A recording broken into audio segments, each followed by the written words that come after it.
The last thing you need to be able to do is to create your own programs from scratch. So let me go ahead and close down the .java files that are here, and you can either, once again, remove the existing source code files from the project that you created, or you can just go ahead and create an entirely new project. So let's try that. In this case, I'll try by clicking the toolbar button for a new project. So again, you can create a new Java application. Let's call this one Welcome.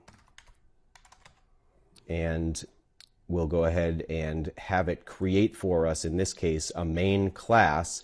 Now, when you create your own programs from scratch, you'll notice that initially it's naming the class that you're going to be creating based on the project name. And in our source code examples, we do not use a concept called packages until much later in our set of examples.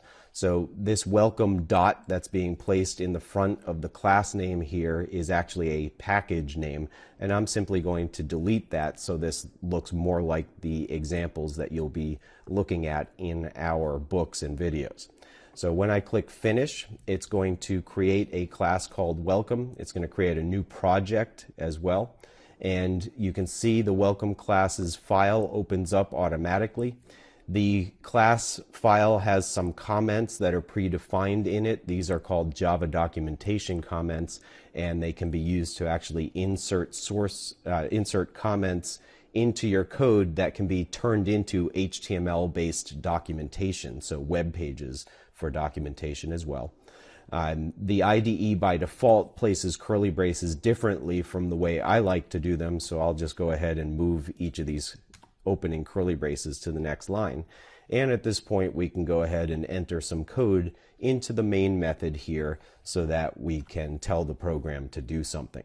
Now, when you're typing code in your main method or in any part of your code, the IDE will help you in writing that code. So as I type system dot here, you'll notice that it pops open a menu of options for things that are allowed to appear on the right side of that dot.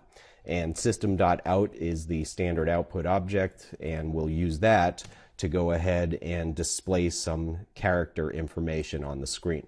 So let's say I want to print something. As I start typing print, this menu of options narrows down to only items that start with print, and you can see that there's lots of different methods in the system.out object for printing.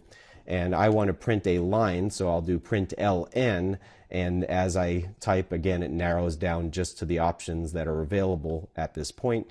And then I put in a left parenthesis. When I put in a left parenthesis, it automatically puts in a right parenthesis. When I put in a left curly brace or a left square bracket, it will all automatically put in the corresponding right curly brace or right square bracket as well.